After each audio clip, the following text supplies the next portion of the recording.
안녕하세요. 제가 이제 지난 총선 끝나고 한 1년 동안 성찰과 치유의 시간을 갖고 첫 지역 나들이가 오늘 인천입니다. 우리 당원 여러분들 또 시민 여러분들 잘 계셨죠? 네. 부동산은 우리 사회 근본 문제입니다.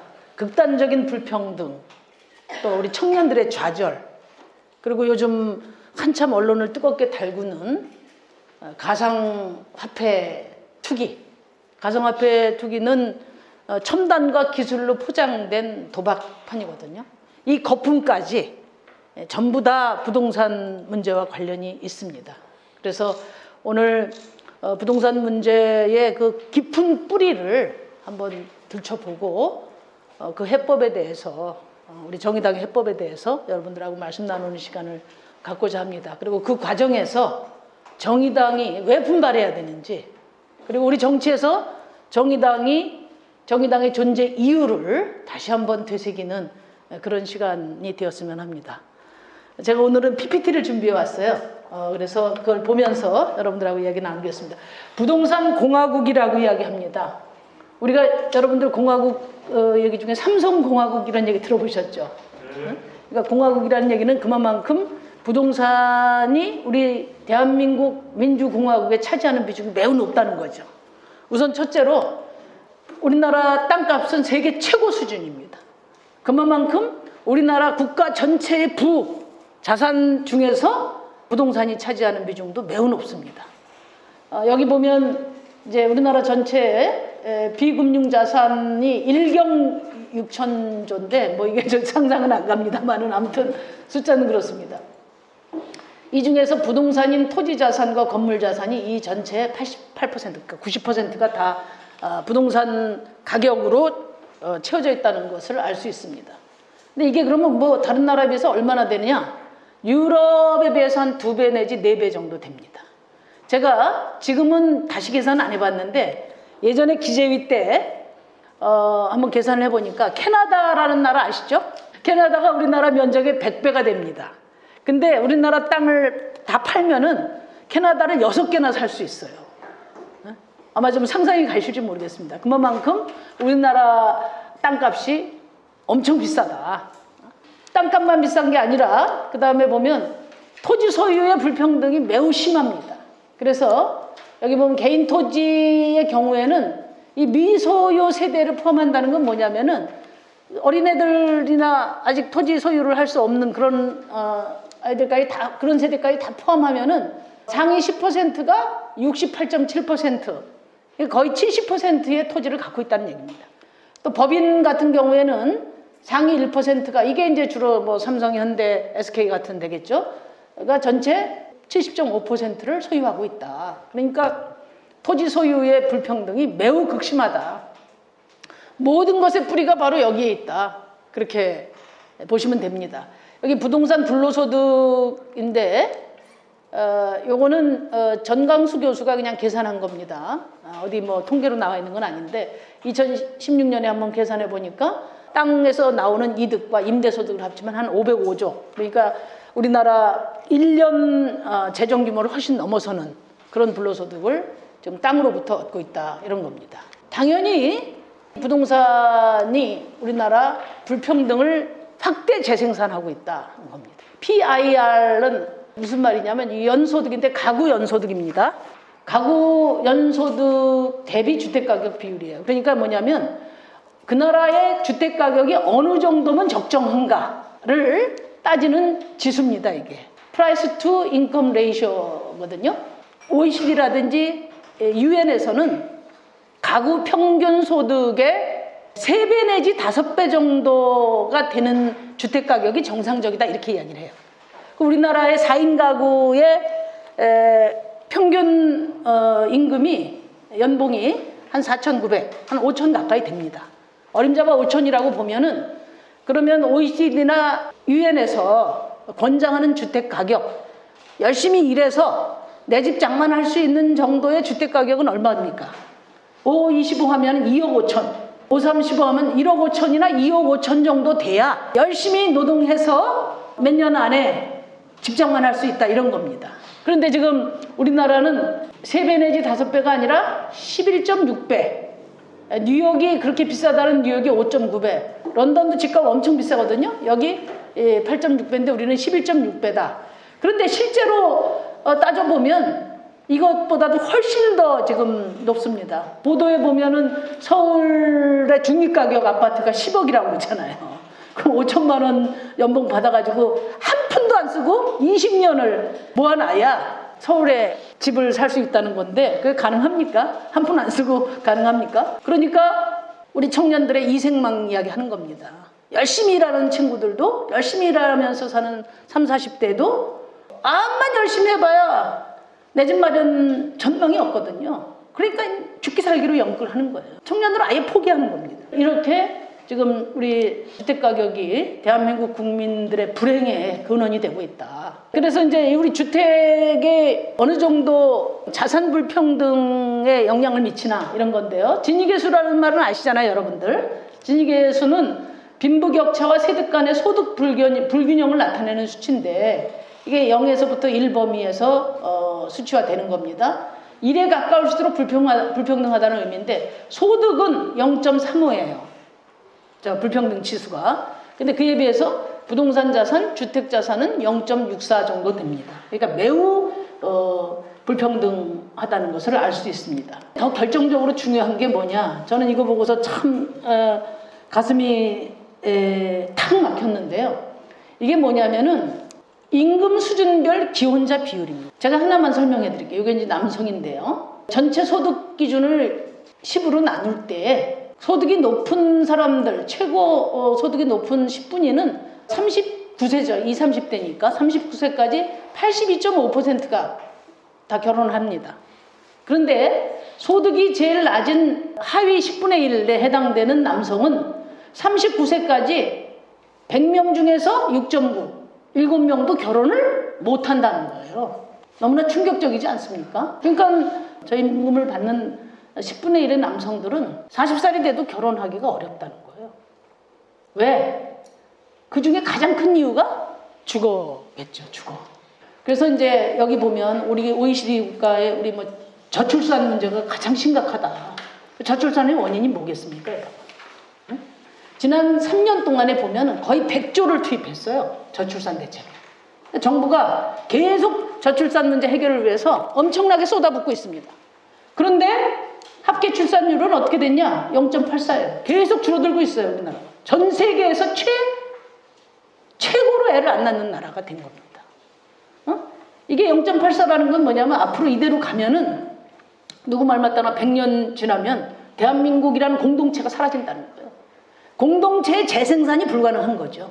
그런 단계까지 왔어요. 그래서 정부가 이렇게 돈을 쏟아 부어도 왜 이렇게 출산율이 개선이 안 되느냐? 뭐 때문에 그럴 것 같습니까? 이 돈을 어디에 쓰냐? 주로 출산과 보육에 써요. 그러니까 노무현 정부 때부터 지금 문재인 정부까지 보육 예산은 엄청나게 많이 늘었습니다. 출산 지원도 늘고요. 그래서 결혼한 사람들 가정에는 출산율이 개선이 됐어요. 근데 문제는 뭐예요? 원천적으로 결혼을 못하기 때문에 아무리 보육에다가 돈을 쏟아 부어도 출산율이 개선됩니까? 안 됩니까? 안 되는 거죠. 그러니까 문제는 결혼 격차에 있는 거예요. 저출산 문제 해결하려고 보육 예산만 엄청나게. 그래서 사실은 뭐 유치원이라든지 어린이집도 많이 개선이 되고 또 아이들 보육비도 많이 개선이 되고 또 뭐 출산하면 또 지자체별로도 많이 지원하지 않습니까? 그건 웬만큼 개선됐다 이거예요. 근데 근원적으로 아까 이야기한 이 충격적인 이 특히나 남성 부분들의 이 결혼 격차 이 문제를 해결하지 않고 저출산 문제는 해결이 어렵다.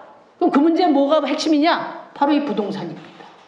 부동산. 그래서 이 부동산 대한민국에서 이 부동산 그 문제는 국민의 삶을 좀먹고 대한민국 경제에 가장 심각한 리스크 요인이 되고 있어요. 지금은 우리 국민의 삶을 아까 봤는데 이제 가계부채를 보면요. 지난 2년 코로나 바이러스 때문에 온 국민이 고생을 했죠. 지난 2년 동안은 작년 올해죠. 작년 올해 2년 동안은 누구에게는 최악의 해가 되고 누구에게는 최고의 해가 됐어요. 작년 말을 기준으로 해서 아주 의미 있는 그 숫자가 두 가지가 있었는데, 하나는 바로 이 가계부채. 가계부채가 1726조 원으로 GDP, 우리나라 국가 총 GDP의 100%를 넘었어요. 국가 GDP 규모를 처음으로 넘어섰고, 코스피 시가총액, 이 작년 연말 기준으로 해서 이 GDP를 넘어섰습니다. 부동산 자산가들, 금융 자산가들에게는 코로나에도 불구하고 최고의 해가 된 겁니다. 그런데 작년 올해 우리 사회에 발을 딛는 청년들에게는 영원히 잃어버린 인연이 될 겁니다. 그만큼 고용도 어렵고 또 일자리를 얻는다 하더라도 초단시간 불안정한 일자리에 지금 내몰리고 있는 그런 상황입니다. 근데 이제 이 가계부채가 왜 이렇게 증가했냐? 그만큼 투기 과열에 돈을 보탰기 때문에 그렇죠. 다 부동산 가격 상승에 따른 담보대출입니다. 또 전세담보대출. 이거에서 기인한 거죠. 그래서 미국의 양적 완화, 그러니까 선진국들의 천문학적인 통화 공급, 이것이 이제 큰 배경이 되고, 우리나라에서도 그 연장선상에서 엄청나게 돈을 풀었다 이겁니다. 마치 이 유동성이 말하자면 흥건하게 고인 이것은 정책 바깥의 문제처럼 정부가 이야기하는데 절대 그렇지 않습니다. 근데 지금 얘기 잠깐만 드리면은 한국은행의 기능이 전 세계적으로 중앙은행 기능이 많이 바뀌었어요. 옛날에는 물가 상승을 억제하는 게 가장 중심이었습니다. 근데 최근 들어서는 금융 자산 안정 기능을 다 추가했어요. 말하자면 거품, 그것이 꼭 부동산만 있는 게 아니라 주식 또는 뭐 코인 이런 거품을 통제하는 기능, 이게 중앙은행의 굉장히 중요한 기능으로 서구의 다 중앙은행 기능들이 다 바뀌었습니다. 근데 우리나라는 그 기능이 아주 한국은행법에 조금 반영은 됐는데 실제로 여전히 물가 관리만 아직 하고 있다 이거죠. 그러니까 전 세계적으로 이런 통화 공급이 이루어진다 하더라도 부동산 투기를 잡기 위해서 얼마든지 중앙은행이 개입해서 통화를 조절할 수 있는데 그런 역할을 하지 않았다. 이 점에 대해서 제가 국정감사 때 여러 차례 지적을 한 바가 있습니다. 그래서 결국은 뭐냐면 온 국민들을 우울하게 만들고 있어요. 저희 의원실에 제가 잊혀지지 않는 전화를 한 통 받은 게 있는데, 천안에서 공무원 생활을 하는 어떤 여성분이 결혼을 해서 초등학생 애를 둘을 뒀대요. 전화를 했는데 우울증 때문에 잠을 못 자가지고 전화를 했다는 거예요.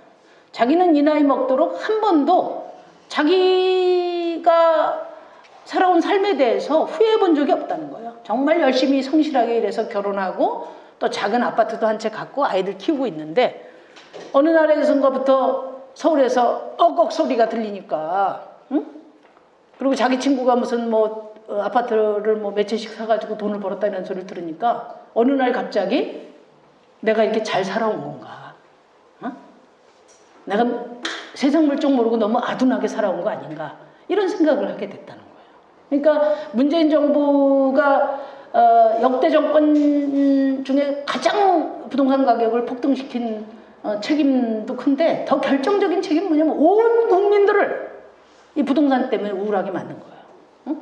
그래서 길을 쓰고 해가지고 빚내서 해서 하여튼 집을 구입한 사람은 이제 떼돈을 벌고, 그래서 내 집 갖고 있는 사람도 여러 채 부동산으로 해서 돈을 그냥 억억씩 버는 사람들 부러워하고, 또 집을 마련하지 못한 사람은 내가 잘 살았나 이런 걱정을 하고, 우리 청년들은 이생망이라고 하고, 또 30, 40대 길을 쓰고 마지막 막차라도 타야 된다 해서 연골로 몰아넣고, 이렇게 이 부동산을 보통 평범하게 열심히 일해서 사는 사람들까지 전부 이 부동산 때문에 고통받도록 만든 거, 이것이 지금 대한민국의 현실이다.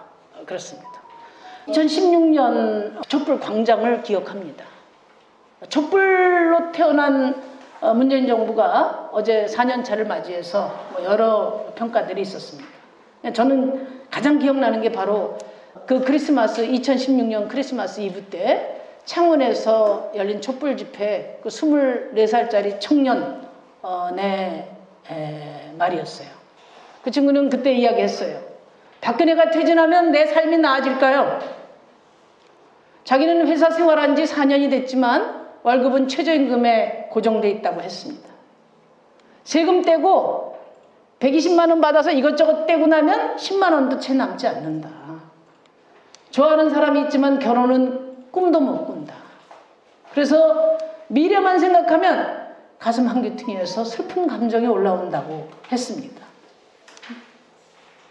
그렇게 쭉 연단에서 이야기를 하던 이 청년은 서러움으로 꽁꽁 싸맨 한마디를 마지막에 내뱉었어요. 저는 이대로 20년, 30년 살라고 하면 못 살 것 같습니다. 바로 이번에 보궐선거에서 2030이 왜 종이 짱돌을 던졌나. 2030이 바랬던 내 삶을 바꾸는 대한민국 바로 이겁니다. 다른 거 뭐 오만 얘기 다 하는데 그거는 선동꾼들이 하는 얘기예요. 응? 그렇게 해서 문재인 정부 출범시켜서 문재인 대통령이 처음에 이야기했던 기회는 평등하고 과정은 공정하고 결과는 정의롭게 하겠다. 다 열광했습니다. 그런 사회가 반드시 도래되기를 바랬어요. 그래서 우리 시민들이 그때 대통령 선거 때만 저 대통령 뽑아주고 지방선거 때 완전히 지금 저 대통령부터 지방 시의원까지 다 민주당 아닙니까? 그 다음에 반대당 때문에 도저히 개혁이 안 된다. 그래가지고 지난 총선 때 180석을 다 또 몰아줬어요. 문재인 정부 이뻐서 몰아준 게 아니죠. 그럼에도 불구하고 돌아온 것은 개혁은 철저히 실패했고 국민들의 삶은 너무나 참담해졌다 이겁니다. 제가 오늘 아침에 한마디 했어요. 하루가 멀다 하고 지금 계속 우리 노동자들이 끼어 죽고 떨어져 죽고 빠져 죽고 이렇게 하지 않습니까? 이렇게 참담한 상황을 외면하면서 노동존중 사회를 이야기할 수 있냐 이거예요. 그래서 무슨 뭐 총선 보궐선거 결과를 여러분들 뭐 분석해봐야 합니까? 그 당시에 촛불과 함께했던 여러분들이 그 현장에서 가졌던 우리가 가졌던 그 열망, 그리고 4년 후 지금의 현실, 이게 문재인 정부에 대한 평가입니다. 근데 문재인 정부가 왜 실패했냐? 문재인 정부 처음 출범했을 때 온갖 어떤 좋은 말 다 했어요. 이제 주택은 절대 투기 대상이 아니다. 사는 집이다. 2채 이상 가진 사람 빨리 파는 게 좋겠다. 좋은 말 할 때 팔아라. 부동산 투기와의 전쟁에서 나는 절대 지지 않겠다. 이런 얘기 했어요. 그래서 투기 세력들이 딱 지금 짱을 봤습니다. 세게 나가겠는데? 근데 여러분들 생각해 보세요.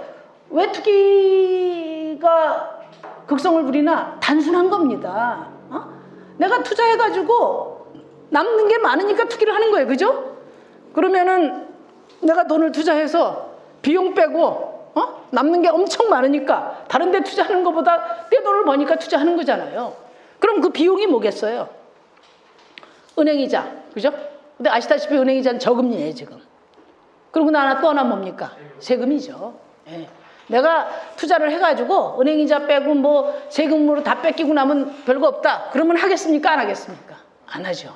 그래서 문재인 정부의 부동산 투기와의 전쟁의 시험대가 뭐였냐? 바로 보유세입니다. 응? 보유세. 종부세 세게 올리겠구나. 이게 핵심이 이게. 그래서 다들 짱 보고 있었어요. 종부세 엄청 올리겠다. 그래서 대통령 산하에 재정특위 만들어가지고 0.05에서 0.5 올리고 또 시가를 실거래가에 수렴시키는 그런 단계적인 비율을 5%씩 인상하겠다. 이렇게 했는데 이것도 굉장히 약한 거예요. 근데 이 재정특위가 발표한 그 다음날 기재부가 딱 후퇴안을 발표해버린 거예요. 그래가지고 그때 그게 확 신호탄이 된 거예요. 태산, 명동, 서일필. 어? 태산이 진동하는 줄 알았는데 보니까 쥐새끼 한 마리더라. 어? 투기 잡겠다고 엄청나게 시끄럽게 했는데 보니까 속마음은 우리를 배신하지 않겠구나. 딱 그렇게 신호를 준 겁니다. 그래서 이때부터 시작해서 이때 7월 달에 이게 발표가 됐는데 10월 4일 후 3개월 만에 벌써 아파트 가격이 10% 올라버렸어요. 간단하잖아요. 부동산 문제 이렇게 복잡한 게 아니거든요.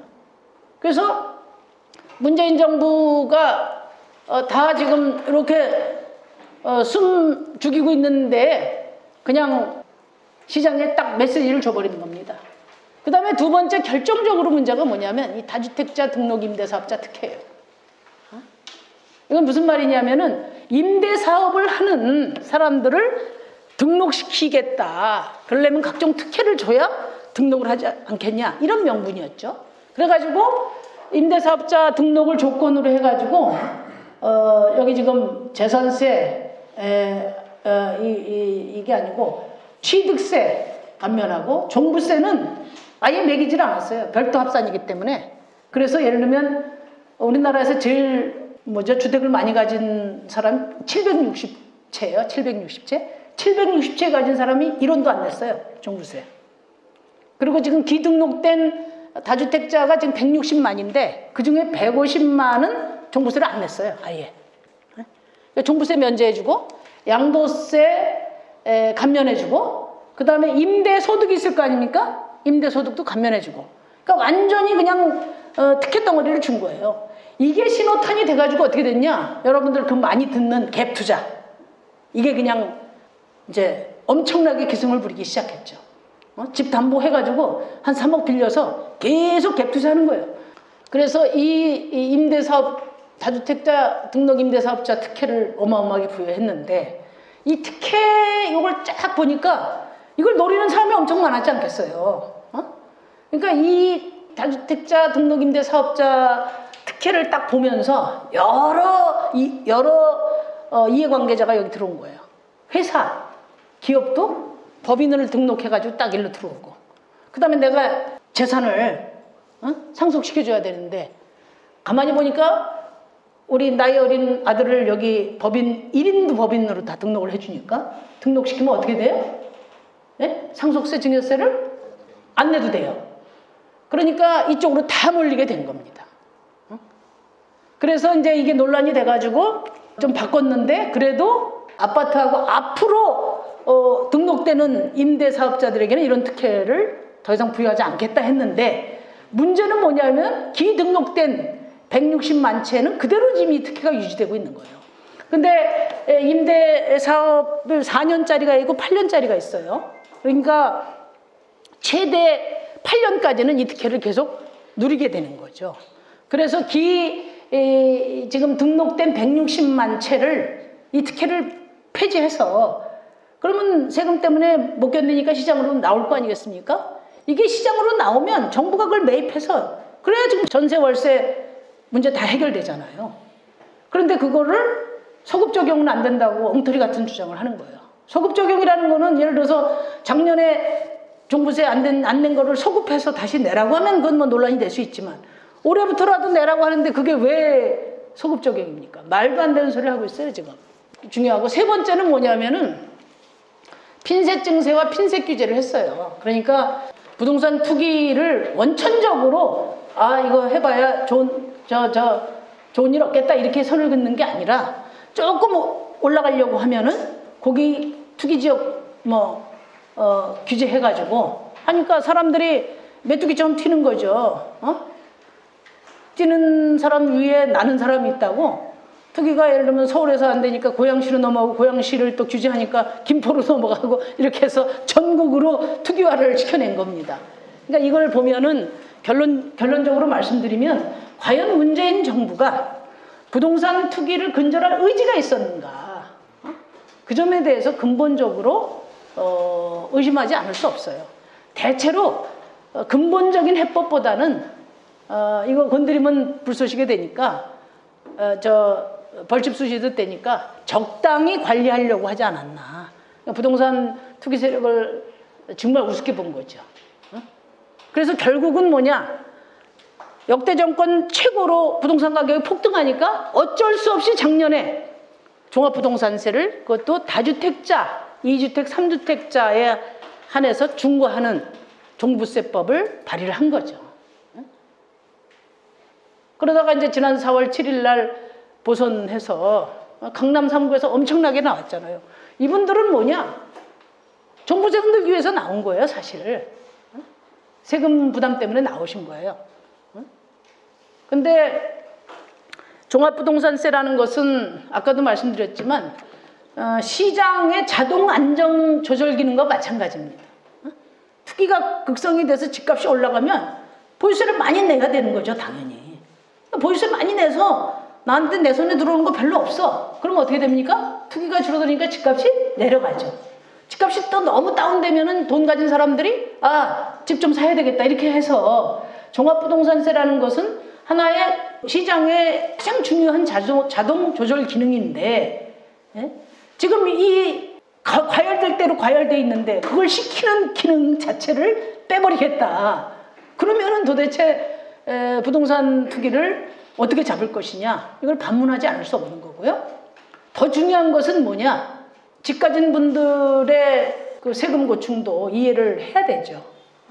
그런데 중요한 건 뭐냐면은 그분들만 좋으면은 괜찮은데 그분들은 좋은 대신에 너무나 많은 사람을 불행하게 만든단 말이에요.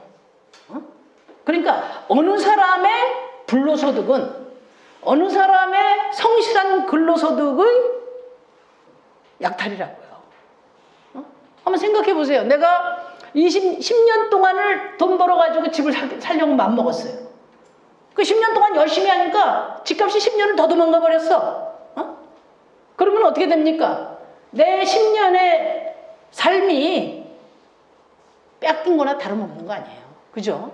그러니까 정부가 마음대로 집 가진 부자들의 세금 고충에 대해서 선심쓰듯 이렇게 할 수 없다는 거예요. 그분들만 좋으면 그렇게 해주면 되는데 그분들이 좋은 대신에 땀 흘려 성실하게 일하는 너무나 많은 사람들이 그 성실한 땀의 근로소득이 뺏기는 그런 결과를 갖고 오는 거죠.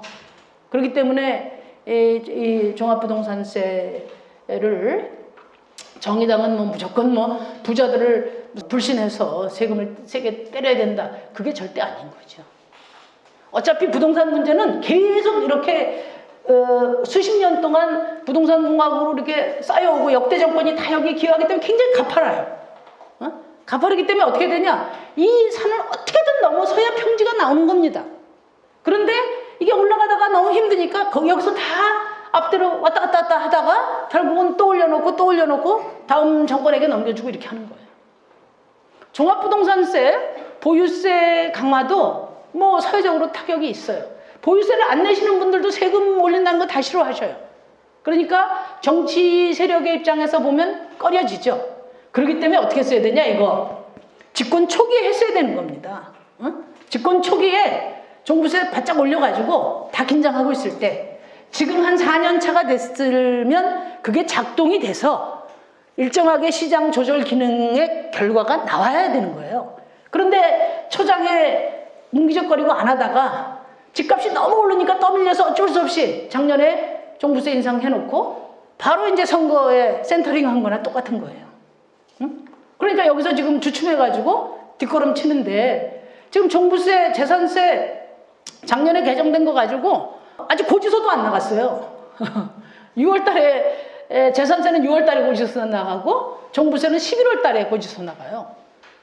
그러니까 지금 난리들을 치는데 실제 얼마나 어떻게 나가는지 확인도 안 해보고 작년에 올린 그 종부세법을 지금 여당이 자기들이 고쳐놓고 자기들이 앞장서 지금 흔들고 있는 거거든요. 그게 뭐냐?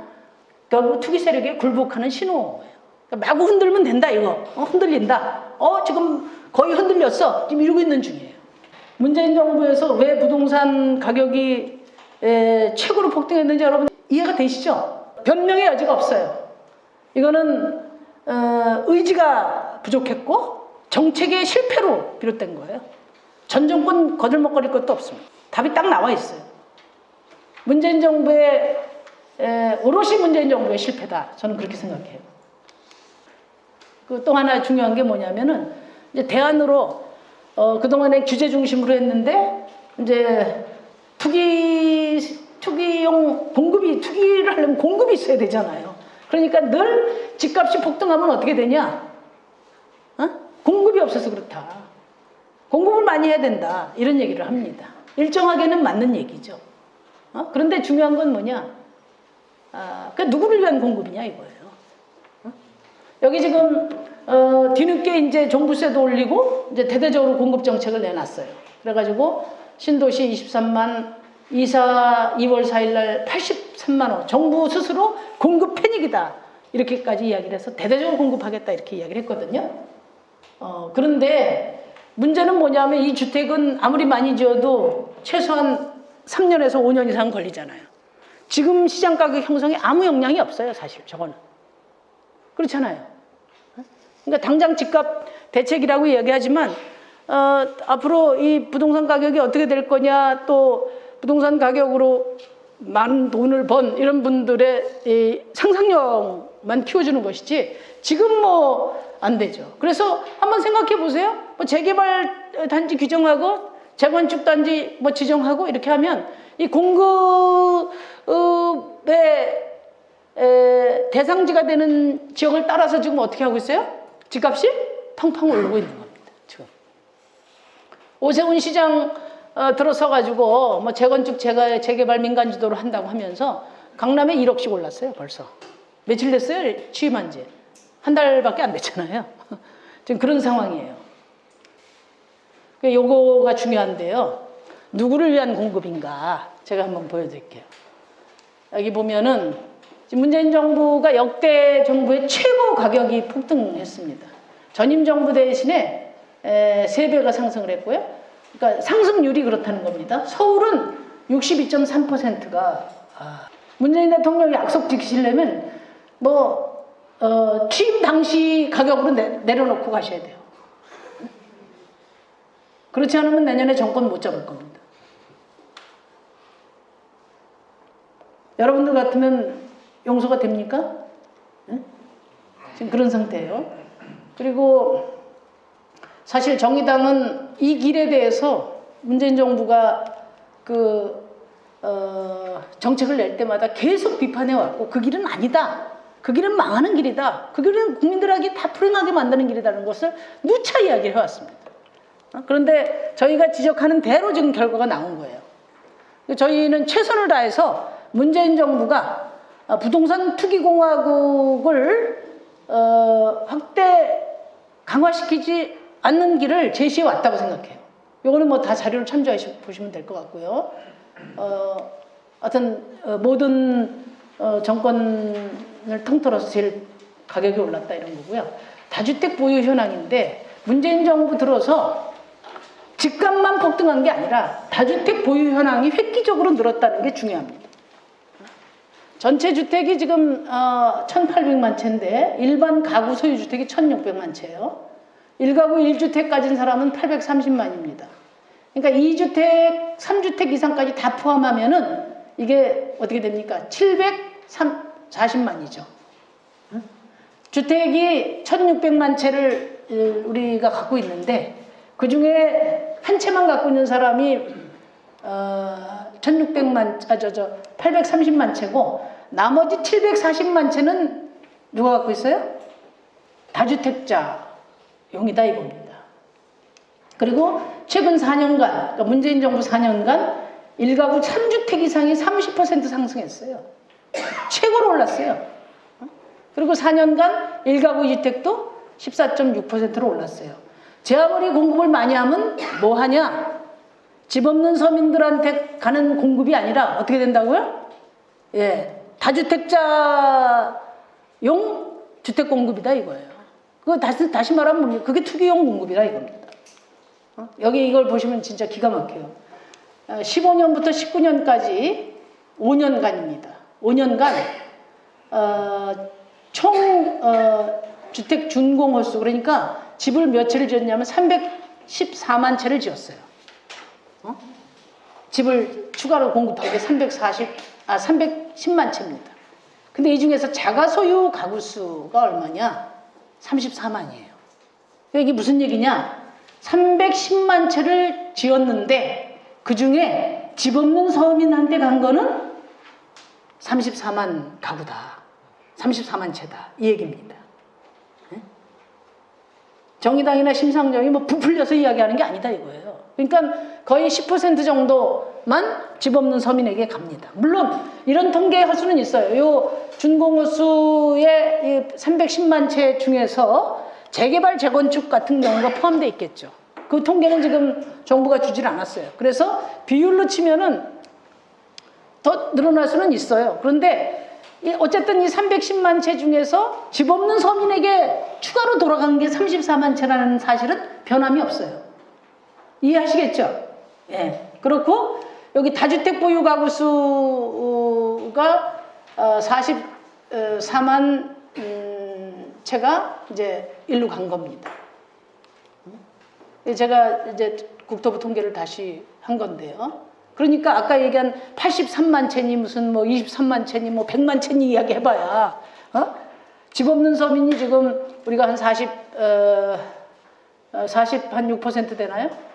그 정도 되거든요. 절반 가까이 되고 서울은 절반 이상이에요. 전국 지자체 중에 유일하게 집 없는 가구가 집이 있는 사람보다 더 많은 데가 서울입니다. 그런데 아무리 지으면 뭐예요? 그거 누구 거냐 이거예요. 그 변창흠 전 장관이 이제 83만 채 이야기하면서 어포더블한 가격 이야기했어요. 그러니까 접근 가능한 가격이라고 했는데 그러면서 9억 이하 이야기했단 말이에요. 직장 생활에서 부모 잘 사는 부모 만나서 집 사주지 않으면은 직장 다니는 사람이 9억, 8억, 7억 이게 접근 가능합니까? 불가능해요. 그러니까 그렇게 해서 만들어진 주택도 결국은 집 없는 서민들이 살 수 없는 그런 가격이라 이 말입니다. 네. 이거 아까 제가 말씀을 드렸는데 서울은 아까 전국은 310만 채 중에 자가 소유가 34만 정도 늘었다는 거고 여기 서울은 39만 채를 지었어요. 5년 동안. 근데 서울의 자가 소유 숫자는 7만 6천 가구가 어떻게 됐어요? 줄었어요. 그리고 오히려 다주택 보유 가구가 늘었어요. 이거는 가구를 말하는 거지 주택 수를 이야기하는 건 아닙니다. 그러니까 이 사람들이 이 39만 채를 상당 부분 가져갔다는 거예요. 다주택용으로 공급됐다 이런 뜻이에요. 오히려 이 7만 6천 명은 어떻게 돼요? 서울에서 퇴출된 사람들이죠. 예를 들면 뭐 뉴타운 같은 거 해가지고 이제 그 비싼 집을 감당하지 못해서 이제 주변으로 서울 밖으로 내몰린 사람들이죠. 그러니까 공급 이야기하는데 공급 필요하다 이거예요. 근데 공급이 투기 억제 효과를 갖고 실제 공급이 집 없는 서민들을 위한 공급이 될 때만 국가의 책임을 다할 수 있는 것이죠. 그러니까 문재인 정부에서는 아까 가격이 최고조로 오르고 그 다음에 다주택자 보유 주택이 역대 정권 중에 최고로 높아지고 그 다음에 또 있어요 여기. 그러면은 어려운 서민들을 위한 장기 공공 임대 아파트는 어떠냐? 주거복지 로드맵이라는 겁니다. 이게 정부가 발표한 거예요. 그래서 공공 임대주택이 지금 22년도 200만 호, 25년도 240만 호를 추가 확보하겠다. 그래서 OECD 평균 재고율이 8%인데 사실은 OECD는 장기 공공임대주택만 있는 게 아니라 사회주택이나 뭐 다양한 공공성을 갖는 주택이 있는 거죠. 근데 어쨌든 공공임대주택이 여기 8% OECD 평균에 상회하는 10%까지 가겠다. 이렇게 이제 약속을 했어요. 근데 실상은 어떠냐? 국토부는 대통령 발표할 때 맨날 지금 거의 8% 됐다. 그 목표 잘 도달하고 있다. 이렇게 이야기를 합니다. 우리 의원실에서 이걸 다 통계를 잡아봤어요. 법으로 규정된 장기 공공 임대 주택을 기준으로 보면 요 4.3%밖에 안 되는데 이게 7.4%라고 좀 부풀리고 있는 겁니다. 정부가. 그리고 제가 그 국토부하고 이야기를 해서 그러면 30년 장기 장기 임대 아파트는 30년이에요, 법적으로. 그렇게 규정돼 있어요. 근데 뭐 요즘에 한 20년까지 해도 장기로 봐줘야 되지 않냐? 좋아. 그렇게 계산하면 얼마냐? 5.2%예요. 그러니까 정부가 장기 공공임대 아파트의 재고는 지금 5%도 안 된다. 4.2%가 정확한 통계입니다. 그러니까 다시 복귀하면 집값은 최고로 오르고 집을 지어도 대부분 거의 90% 가까이가 다주택자한테 가고 어려운 사람을 위한 장기 공공임대 아파트는 수차부 불리기 했지 OECD 평균이 8%인데 우리 4% 수준이다 아직 그 얘기입니다. 그 다음에 여기 그 주택 급여 수준은 어떻게 되냐? 아무리 가격이 낮아도 그 자기 돈으로 단돈 돈 1,000만 원 없는 사람들 많이 있지 않습니까? 청년 같은 경우에. 그리고 서울에 웬만한 1인 청년들이 들어가는 그 자취방 이런 데가 주로 뭐 임대료가 한 50만 원 정도 돼요. 감당이 안 된단 말이에요. 그래서 대부분 유럽에서는 이 주거 급여를 저소득층에게 다 주거 급여를 광범하게 줍니다. 근데 우리나라는 어떠냐? OECD 평균은 그 수급 가구가 주거급여 수준을 보면요, 보조금 규모인데 OECD 우리 뭐 세계 앞장서 가는 선진국이라고 맨날 자랑하지 않습니까? 근데 우리는 전체 평균이 0.25%인데 GDP 대비 주거급여 총액이 우리나라는 0.06%예요. 그 다음에 다른 나라는 한 10% 저소득층 한 10%까지는 주거 급여를 주는데 우리나라는 얼마나 준다고요? 예. 주는 범위가 그렇다는 거예요. 4.8% 정도에 줍니다. 그 다음에 하나 더, 그 공공임대 아파트 숫자도 적고 주거급여도 엄청나게 선진국에 비해서 적고 더 나가서 이제 최저 주거기준이라는 건 뭐냐? 최저 주거기준 이하라는 것은 인간적인 삶을 살 수 없는 열악한 주거 환경이라는 거 아니겠어요? 그게 이제 최저 주거 기준이 2011년 이후에 개정 안 되고 있어요. 지금 얼마나 우리 세대의 변화가 있습니까? 서울 같은 경우에는 10명 중에 6명 이상이 1인 가구, 2인 가구예요. 청년들이에요. 그런데 면적과 설비 기준만 있고 뭐 채광, 환기 이런 어떤 그 최소한의 쾌적한 그런 삶을 살 수 있는 기준들은 전혀 없어요. 그래서 정부 통계 기준 최저 주거 기준에 있는 저 사람은 106만 가구인데, 그러니까 전체 중에 5.3%가 최고 주거 기준 이하라는 겁니다. 정부가 법적으로 이거는 사람이 살기 어려운 환경이다 한 게 지금 106만 명이라는 거예요. 그런데 최저 주거 기준 조사 대상에도 포함하지 않는 비닐하우스, 고시원 이런 비주택, 이게 주택이 아니기 때문에 여기 포함을 안 시켰어요, 이 사람들이. 그렇지만 이게 사람 살기가 참 어려운 데죠. 이게 이제 40만이고 반지하방 거주자도 한 25만 돼요. 그래서 이거를 다 포함해서 저희가 생각하는 법적 최저 기준 말고 실제 주거 빈곤 최저 기준 가구가 220만 가구라고 저희는 보고 있습니다. 12%예요. 여기 우리 정의당 당원들도 많이 계신데 이분들만 대변해도 12% 지지를 받을 수 있다 이거예요. 그러니까 220만 가구인데요. 이분들이 혼자 사는 분들도 많을 테고 또 뭐 가족하고 같이 사는 분들도 많죠.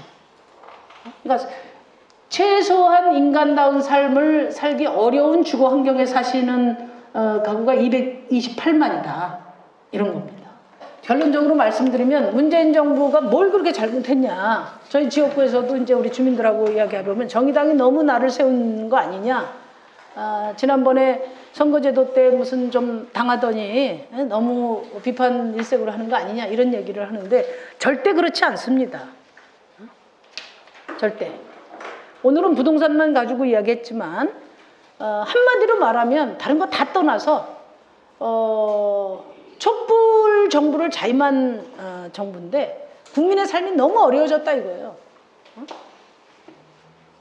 이 부동산 상황을 보면 여러분들 충분히 이해하실 거예요. 그런데 그게 여러 가지 또 요인이 있을 수 있지만 이 부동산 정책 같은 경우는 제가 국토위에서 여러 통계들을 가지고 이렇게 말씀드리는 이유가 그냥 막연하단 말이에요.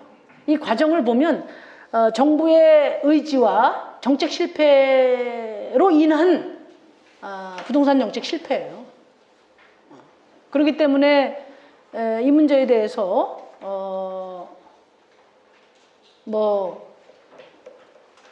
시민들의 분노, 좌절은 너무나 당연한 것이다. 그런 말씀을 드립니다. 아까 얘기했지만 집값 폭등했죠. 다주택자만 늘었죠. 다주택자가 획기적으로 늘었죠. 그 다음에 그 어려운 사람들을 위한 공공임대 아파트 비중은 매우 적죠. 주거급여도 OECD 국가 중에서 뭐 너무나 낮죠. 그 다음에 최저 주거 기준에 해당되는 가구가 228만이나 되죠. 그런데 지금 정치권에서는 뭐만 이야기하냐? 서울의 강남 집값이 얼마냐 이것만 가지고 이야기하지. 최저 주거 기준 이하를 가지고 제가 국회 상임위에서 아무리 이야기해도 보도한 줄 안 납니다. 응?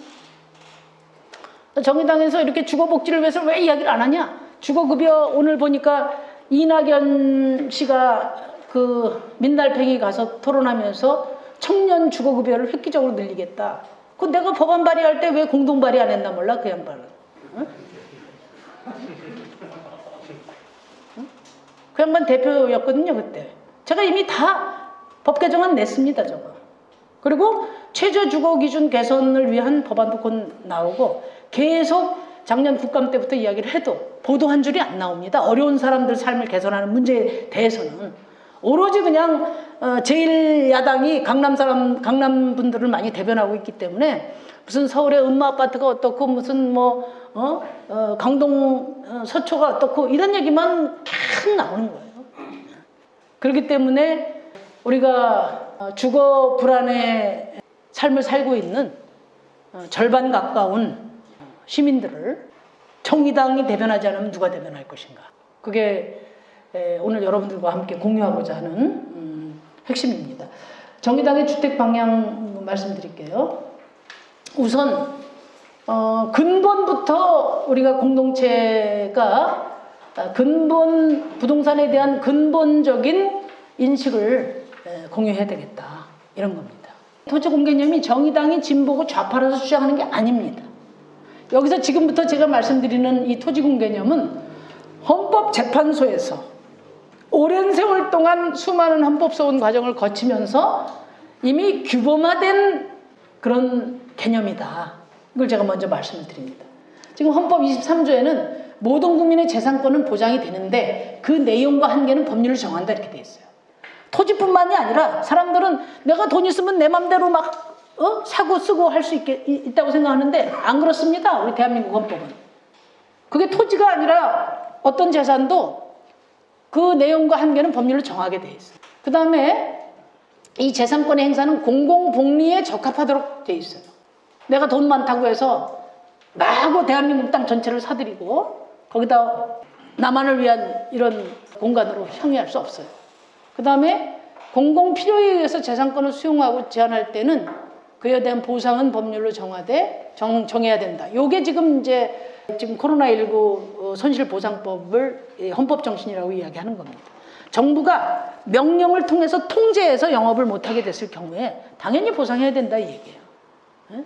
무슨 지원금 이렇게 해서 정부가 찔끔찔끔 시혜적으로 하는 거 그거 원치 않는다 이거예요. 헌법에 정해진 대로 정당한 권리를 보장하라 이거예요. 그게 지금 손실보상법의 지금 정신이고요.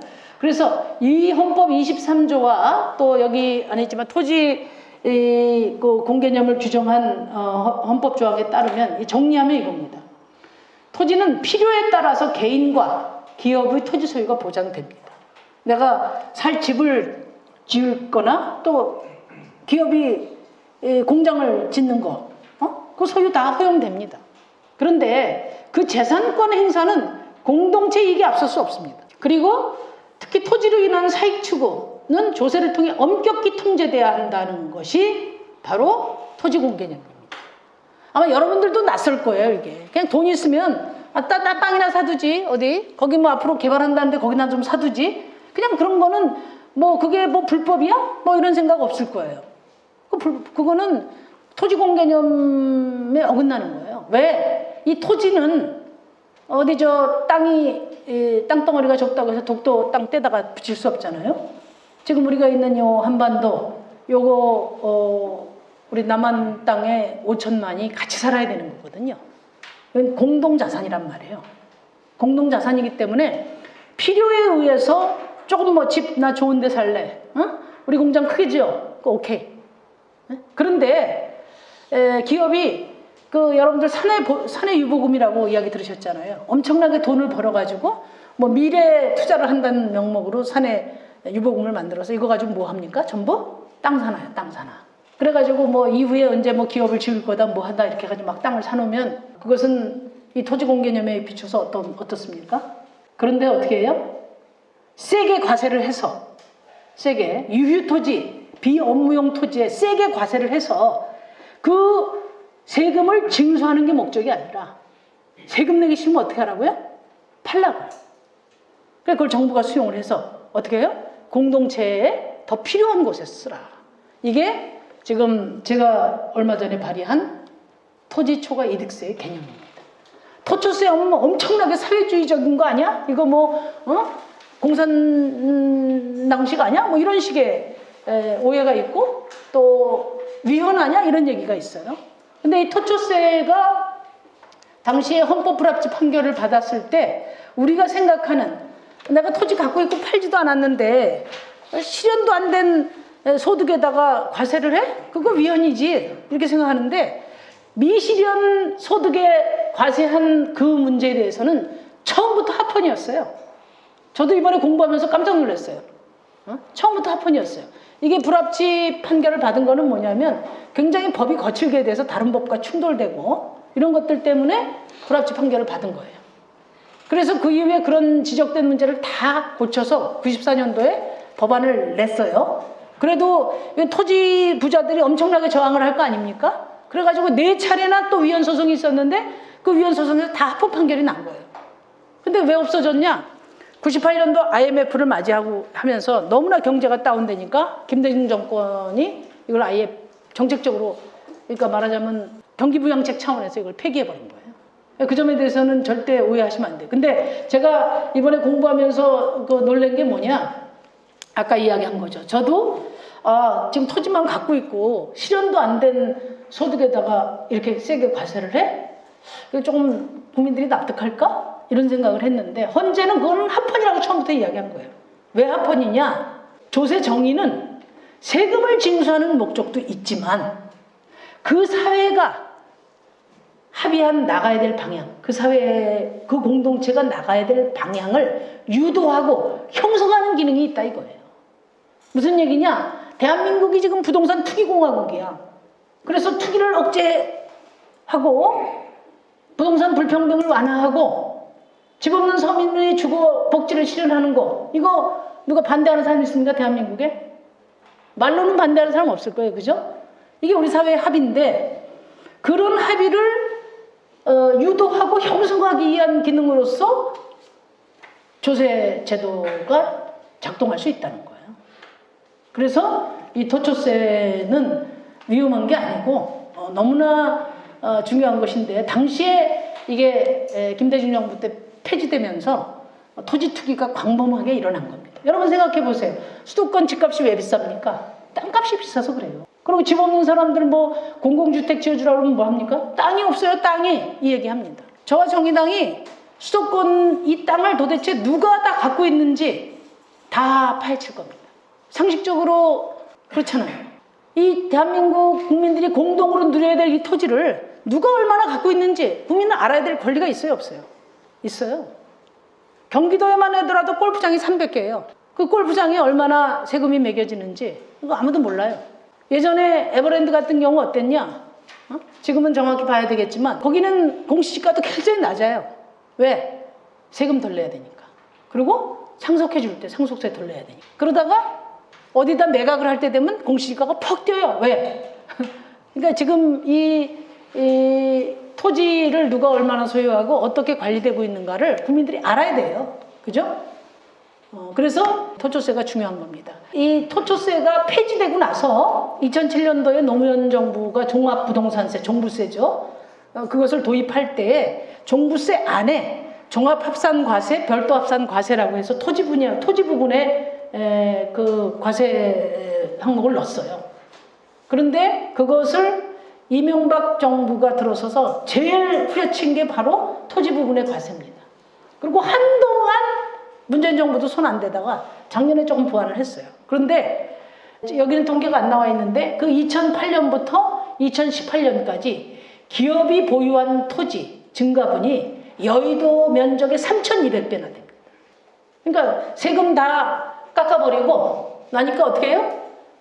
우리 이제 현장에서 노동자들이 사내유보금이 전부 어떻게 잠겨 있습니까? 다 토지 이런 걸로 잠겨 있어요. 우리 거기다가 제2 공장 지을 거야. 이런 식으로 다 잠겨 있다 이거예요. 근데 실제로 기업이 공장을 짓기 위해서 보유한 거 오케이. 그런데 그런 명목으로 토지를 점유해서 거기서 나오는 투기이익을 도모하는 것은 토지 공개념으로 볼 때 그것은 허용이 안 된다 이겁니다. 그러면 그걸 뺐냐? 그게 이제 국유화하는 것은 사회주의권에서 하는 거고 시장 경제를 하는 나라에서는 어떻게 하냐? 세금을 세게 매겨서 매각시키는 거죠. 그게 바로 토초세입니다. 필요합니까? 안 필요합니까? 네.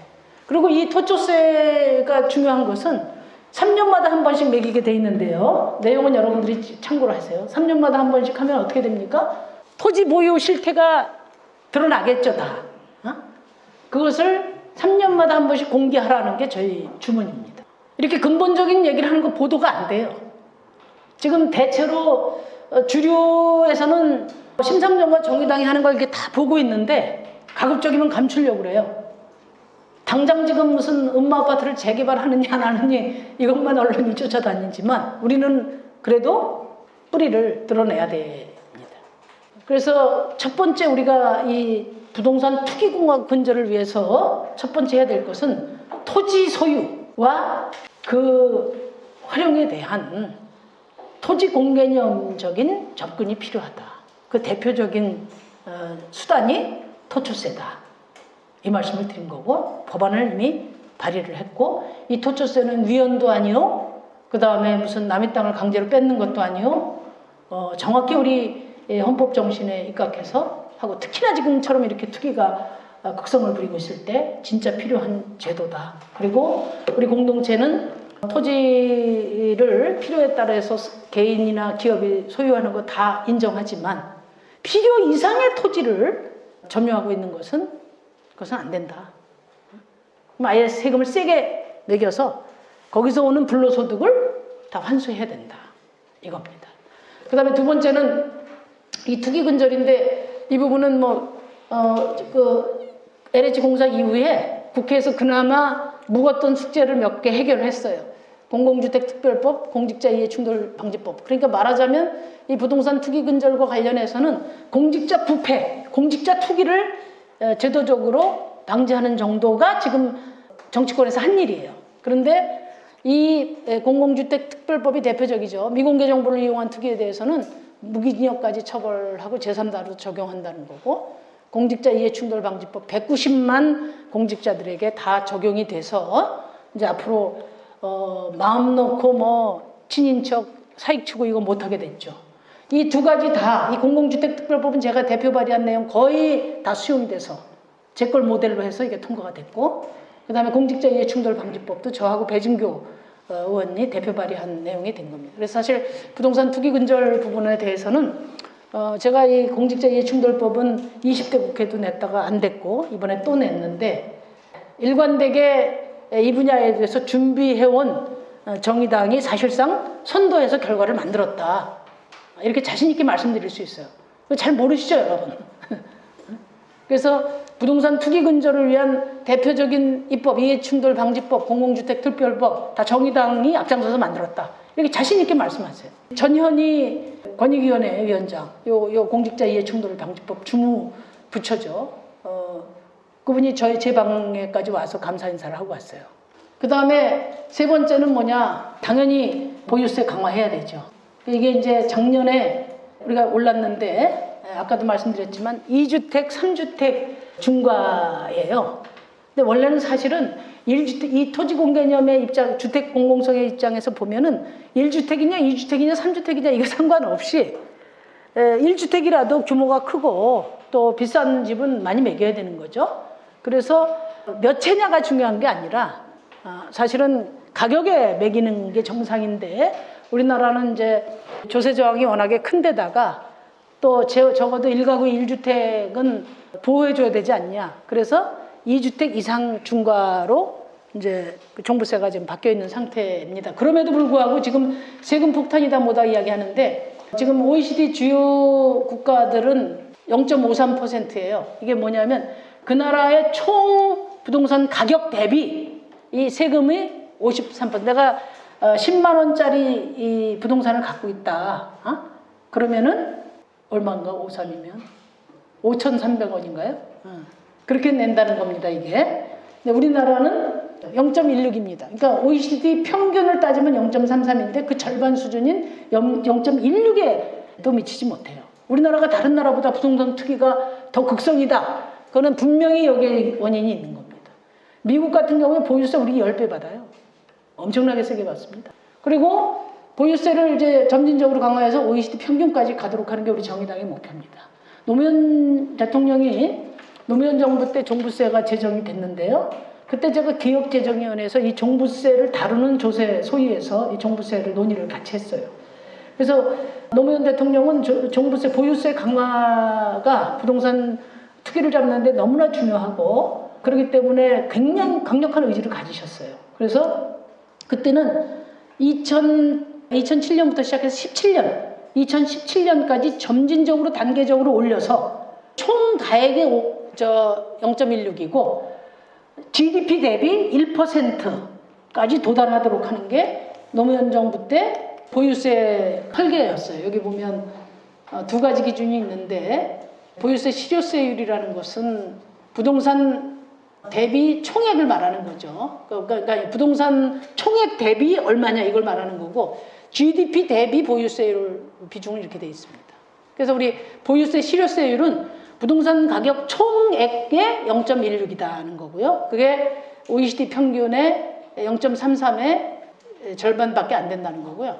그 다음에 GDP 대비 보유세율은 지금 현재 0.8밖에 안 된다. 그러니까 세금 폭탄이다 뭐다 이야기했는데 워낙에 우리나라가 보유세를 제대로 걷지를 않은 거죠.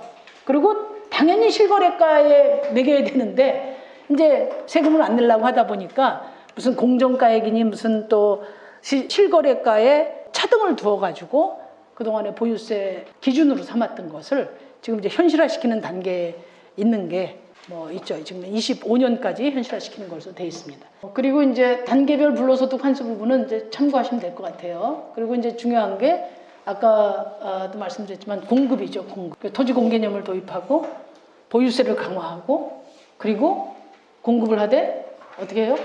국가가 공급하는 것은 집 없는 서민에게만 하라 이겁니다. 저희 얘기는. 민간이 내가 돈 있고 그래서 재개발, 재건축하고 또 하는 거 다 그거는 민간이 알아서 하면 되고 일정한 기준만 제시하면 되는 거죠. 근데 정부가 개인이 소유하고 있는 여러 땅들을 수용해가지고 지금 LH공사는 6가지 각종 특혜를 다 하고 있거든요. 강제 수용한단 말이에요. 내가 이 집을 대대손손 살던 집이기 때문에 나는 안 팔아. 그렇게 할 수 없어요. 보상은 해주지만 강제로 수용하고 용도도 변경하고 뭐 이런 강제력을 동원한 그런 권한을 다 갖고 있어요. 근데 그게 합리화되는 이유는 뭐냐? 바로 공공적 목적에 쓸 때만 그것이 합헌적인 행동이 되는 거거든요. 근데 그러면은 그동안에 LH공사가 신도시 짓는다고 해서 공공택지 조성해갖고 또 어떻게 했냐? 공공택지 조성해가지고 어떻게 했어요? 절반은 누구한테 팔았어요? 예, 민간 건설사한테 다 팔아먹었어요. 나머지 절반 중에서 또 절반은 어떻게 했어요? 팔아가지고 이른바 로또 분양이라는 건데 조금 저렴하게 해가지고 민간에게 다 분양했어요. 그거 뭐 좋은 거 아니야? 물론 그 로또에 해당된 사람은 좋겠지만 그건 극소수예요. 오히려 집 없는 서민들한테는 돌아가기가 어렵죠. 아무리 로또라 하더라도 비싸니까. 그리고 이제 나머지 공공 아파트 지은 게 아까 얘기한 4.2%다 이거예요. 그러면서 그걸 합리화한 이유가 뭐냐? 정부에서 돈을 안 주니까 이른바 교차보죠. LH공사가 돈을 벌어서 임대 아파트를 짓기 위해서 땅 장사, 집 장사를 했다는 게 그동안의 변입니다. 이거 사실 다 위헌이에요, 솔직히 말하면. 저희 얘기는 뭐냐? 공공택지로 조성한 거, 정부가. 이거는 어떻게 해야 되냐? 민간 매각 주지 말라 이거예요. 왜 개인의 재산권을 공공적으로 뺏어서 그걸 왜 민간 건설사들을 떼돈 벌게 거기다 넘기냐 이거예요. 공공택지는 오로지 공공주택을 공급해라. 근데 이 공공주택을 어떻게 하냐? 장기 공공임대 아파트만 하는 게 아니라 공공자가주택, 공공전세주택. 예를 들면 제가 있는 데가 이제 고양시인데 창릉 신도시가 바로 서울의 면에 있잖아요. 근데 여러분 생각해 보세요. 거기에 다양하고 질 좋은 아파트를 지어서 집 살 돈이 없는 사람들은 임대 아파트로 주고, 그 다음에 환매 조건부, 그 다음에 지분형 이렇게 해서 뭐 10년, 20년 동안 분할해서 납부하는 거, 그 다음에 반값, 반의 반값 두고 들어가서 10년이든 20년이든 30년까지 살면서 내가 거기서 돈 벌어서 또 나와서 주택 살 수 있고, 이렇게 지금 당장 내 집을 장만할 목돈이 없는 사람들이 출근하기 좋고 편리한 그런 공공주택을 다양한 형태로 자기에게 맞게, 전세 대신해서 들어가면 전세는 전세 보증금의 이자를 계속 사실 지불하는 거나 다름없잖아요.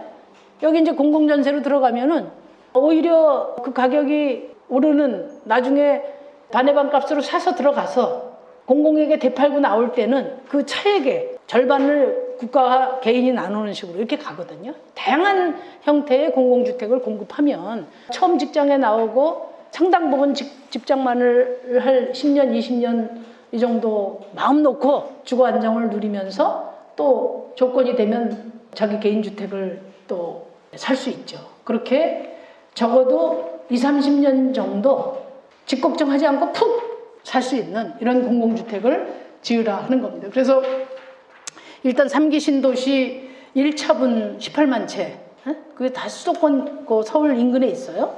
이거는 아예 다 100% 공공주택으로 공급하라 이거예요. 그게 우리 정의당의 요구입니다. 그러면 돈 어떡하냐? 여기 지금 이제 이거 뭐 다 설명하기 어려운데 토지임대부라는 건 뭐냐면 땅은 정부 거고 건물만 내 거죠. 그래서 가격이 반의 반값이 되는 겁니다. 그리고 그 대신에 내가 팔 때는 정부에게 다시 파는데 그때 가격이 예를 들면 집값이 오르면 그 집은 나누는 거예요. 예를 들면. 그래서 내 집 마련 개념에서는 조금 벗어날지 모르겠지만 내가 마음 놓고 한 20, 30년 이렇게 살 수 있는 그런 주택이다 이겁니다. 지분 공유형이라는 거는 공공하고 개인이 이 집을 같이 공유하면서 계속 갚아나가는 거죠. 이런 게 있고 또 환매 조건부 주택도 있고, 하여튼 뭐 이 법안이 곧 제가 발의를 할 건데요. 이렇게 해서 이 공공택지만큼은 공공주택으로 지어서 집 없는 서민에게만 공급하라. 정부가 집 없는 서민들을 위한 주택을 공급하는 게 정부의 역할이지, 안 그렇습니까? 그리고 이제 재개발 재건축은 공공의 이익을 위한 원칙을 제시해서 민간이 스스로 하면 돼요. 여러분들 한번 상식적으로 생각해 보세요. 재개발 재건축 문제들. 만약에 내가 단독주택에 어디 산다. 그 집이 노후화됐어. 그러면 그거 다시 지을 때 누가 지어줍니까? 다 내 돈 들여서 짓는 거잖아요. 그런데 지금 재개발 재건축 서울에서 하는 요지에 있는 이런 사람들은 전부 뭐예요? 거기서 떼돈을 벌려고 해요. 그래서 층고도 높여주고, 그 다음에 뭐 개발부담금도 감면해주고, 이렇게 해서 이제 말하자면 20평짜리 낡은 아파트 가지고 40, 50평짜리 만들어보고 싶은 이런 욕심들이 있는 거죠. 그래서 오히려 그런 그 주민들이 갖고 있는 그런 욕망, 그것을 비난할 일이 아니라 정부가 하나의 원칙을 가지고 공공의 이익과 개인의 이익을 잘 조정하는 그런 원칙으로 그건 대응하면 되고, 정부가 공급하는 이런 공공택지는 전부 집 없는 서민들을 위한 주택으로 공급해라. 그렇게 해서 우리 당의 공급정책의 그 원칙은 뭐냐면 적어도 우리나라 국민의 80%는 집 걱정 없는 그런 주택이 공급이 돼야 된다는 겁니다. 자가가 지금 한 56% 되고 나머지 한 44%가 집이 없는데, 그 중에서 한 24% 정도를 공공이 메꿔주면 나머지 20%는 유동적인 거예요. 외국에 왔다 갔다 하는 사람도 있고 또 뭐 여러 수요가 있는 거거든요. 그러면은 전체적으로 집 안심사회가 되지 않느냐 그런 겁니다. 지금 신도시는 지금 대체로 어떻게 하냐면 이렇게 되어 있습니다. 이 50% 미만으로는 이제 사실을 이제 민간 건설업자한테 파는 거고 공공임대 아파트는 한 35% 짓고 나머지 20% 공공분양이라는 게 이른바 로또 분양인데 LH공사가 지어서 민간에게 매각하는 거죠. 그러니까 사실은 요거 두 개 합친 게 사실 민간으로 가는 겁니다. 그 다음에 이제 세 번째는 뭐냐면 공급도 중요한데 공급은 아까 말씀드린 것처럼 3년 내지 5년이 걸리잖아요. 당장 시장이 경색돼 있는 거는 뭘 갖고 풀어야 되냐면 아까 이겁니다. 다주택자 보유 물량 가지고 풀어야 돼요. 지금 기등록된 160만 채의 각종 특혜를 폐지해서 특혜를 폐지하면 시장에 물건이 다 나올 수밖에 없거든요. 그러면 시장에 풀린 이 주택을 상당 부분을 정부가 매입해서 지금 전월세 난 이런 것들을 해결하라는 겁니다. 그 다음에 여기 보면 제가 이야기했는데 1가구 1주택 초과 300만 채 중에서 30만 채만 시장에 나와도 지금 뭐 부동산 문제 상당 부분 해결돼요. 그 다음에 이제 이거는 뭐 좀 더 복잡한 얘기인데 그러면은 이제 LH공사에서 이렇게 말합니다. 민간에 매각해가지고 그 돈 가지고 공공아파트 지었는데 그거 다 하지 못하게 하면 뭘로 짓느냐? 결국은 공공재원이 필요하죠. 우리나라처럼 공공주택에 대해서 정부 재정 투입이 적은 나라가 없습니다. 우리가 교육 공개념, 그 교육은 국가가 책임져야 된다고 그래서 무상 교육하고 의료 공개념 해가지고 또 의료보험 지원도 많이 하는데 주택은 지원하는 게 매우 적어요. 아까 보신 것처럼. 그게 우리나라 부동산 투기공화국이기 때문에 그렇습니다. 근데 어쨌거나 지금 도시주택기금이 있는데 지금 이 도시주택기금의 불용률, 그러니까 사용하지 않고 넘기는 게 한 45%가량 됩니다. 왜 그렇게 돈을 안 쓰냐? 돈 없어서 땅 장사, 집 장사 한다면서 왜 안 쓰냐, 이 돈. 그러니까 이건 어차피 돌려줘야, 청약 부금이니까 돌려줘야 된다 이거예요. 근데 일반 은행 같은 경우에 그거 돌려주는 지급 기준이 7%예요. 근데 기재부에서는 지금 절반을 갖다가 묶어두려고 한다 이거예요. 그래서 그것도 조정을 해서 지금 한 37조 정도 여유자금이 있는데 이거 다 투입해서 쓰라 이거예요. 그리고 주택 공급과 관련해서는 예를 들면 국민연금 재원을 장기 투자를 받는다든지 여러 가지 방안을 지금 정부하고 협의를 하고 있다는 말씀 드리고요. 그 다음에 주거급여 높여야 된다는 거 아까 말씀드렸는데 이거 법을 제가 이미 발의를 했는데 지금 현재는 중위소득 45%를 기준으로 해서 그 이하를 주는데 60%까지로 올리자는 거고요. 그러면 지급 대상이 한 10% 정도 되고요. 제가 낸 주거급여법의 핵심은 지금 청년들이 예를 들어서 학교 가느라고 다 독립해 있잖아요. 그래도 부모에게 그 주민등록이 가 있거나 또 가구 세대가 분리되지 않으면 이 청년들에게는 주거급여를 주지 않습니다. 근데 이번에 제가 낸 법안에는 청년들 취업이나 또는 학교 다니느라고 자취하고 있는 청년들에게도 다 혜택을 주도록 이렇게 했습니다. 그것이 바로 이제 오늘 이분들이 양심도 없어. 그러면 로얄티를 제공하고 남의 정책을 뺏어가든지 해야 되는데 한마디 말도 없이 전부 정의당 정책을 뺏어가요. 청년기초자산제를 제가 제일 먼저 우리 정의당에서 제기를 했는데 이번 보궐선거에는 전부 다 저희 청년자산제를 갖다가 다 공약으로 냈어요. 그때 20대 청년들에게 3천만 원씩 지급해서 사회에 나갈 수 있는 어떤 디딤돌을 마련하자 이렇게 했을 때 제가 엄청나게 욕을 먹었습니다. 퍼주기 한다고. 그런데 얼마 전에 정세균 대표는 1억? 호가가 아주 굉장히 높아요. 부동산만 지금 투기가 있는 게 아니라 그 다 지적 소유권 저희 정의당에 있고 저희 정의당은 부모로부터 상속받는 사람들, 상속에 의해서 너무나 출발선이 다르기 때문에 상속받는 사람은 다시 반납시키고 그렇지 않은 사람들은 사회가 상속을 해주자. 그런 취지인데 그런 취지나 가치는 다 날아가고 액수만 지금 경쟁을 하고 있습니다. 아무튼 이 주거급여 문제 중요하고요. 그 다음에 임대차 보호법 강화인데 이게 임대차 보호법이 문제가 아니고 이걸 진즉에 해서 아까 얘기한 것처럼 임대차 시장이 경색되지 않는 조치들을 병행해 가면서 이 법을 개정했어야 되는데 이런 일들을 안 하다가 막판에 작년에 그냥 급하니까 그냥 거의 그냥 180석 힘자랑하면서 이걸 이제 밀어붙이다 보니까 시장이 경색됐죠. 그래서 마치 임대차 보호법이 잘못된 것처럼 생각하는데 그렇지 않습니다. 지금은 2+2 계약경증권하고 전월세 상한제 하는데 정의당 입장은 임대보장 기간을 3년으로 하고 계약정식 청구권 이해해서 총 9년까지는 보장할 수 있도록 하는 게 정의당이 아니에요. 왜냐하면 이제 내가 어디 살 때 애 낳아서 좀 키우고 초등학교는 졸업해야 그 다음에 이사를 갈 수 있잖아요. 그런 전후를 포함하면 6+3 정도는 돼야 된다. 그게 이제 정의당의 입장이라는 말씀 드리고요. 최고 주거 기준 미만 가구 해소 및 최저 주거 기준 상향. 이거는 저희 역점 사업도 지금 추진하고 있고 곧 법안이 발의될 예정입니다. 단지 주거 환경만 문제가 되는 게 아니고요. 예를 들면 이제 서울의 사회주택 같은 데는 애인은 안 된다는 거예요. 그러니까 우리나라 정말 심각해요. 유럽 같은 데는 1인 주택이라는 말 자체가 없어요. 왜? 인간은 혼자 살 수가 없기 때문에 내가 혼자 있어도 애인이 올 수도 있고 친구가 올 수도 있고 부모가 올 수도 있잖아요. 그러니까 1인 가구라는 말 자체가 존재하지 않아요. 주택에 혼자 산다 하더라도 대부분 다 2인 주택. 근데 얼마 전에 저희가 청년들하고 이 주거 문제 가지고 토론할 때 보니까 서울에 있는 사회주택에는 애인하고 같이 사용하는 거 금지된대요. 그러니까 정말 얼마나 황당한지 모르겠어요. 지금 우리나라 서울에는 1인 가구가 거의 40% 넘었었어요. 그러면은 어디 뭐 고립된 감옥처럼 살라는 얘기예요. 그러니까 이런 가족 구성의 변화라든지 이런 것들을 거의 반영을 못하고 있어요. 그 다음에 이제 한 가지만 더 말씀드리고 마무리하려고 하는데 그린 리모델링 사업인데요. 우리나라 주택의 50%가 20년 이전에 지어진 겁니다. 요즘에 기후위기 극복과 관련해서 가장 중요한 한 분야, 말하자면 에너지 문제하고 석탄 쓰지 말아야 되죠. 화석연료. 그 다음에 그린 모빌리티, 이동수단, 교통, 이거 다 그린으로 전환해야 되는 것과 함께 주택의 그린 리모델링이 매우 중요한 과제로 되어 있어서 이 분야가 앞으로 굉장히 커질 겁니다.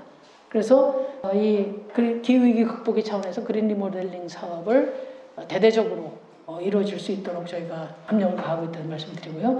마지막으로 주택 거버넌스 계획인데요. 뭐냐면 LH공사 뭐 해체해야 된다 말아야 된다 이렇게 이야기를 했는데 저희는 LH공사를 해체하는 데 관심 있는 게 아니라 대한민국의 주택정책의 거버넌스를 어떻게 정상화하느냐 이게 중요하다는 겁니다.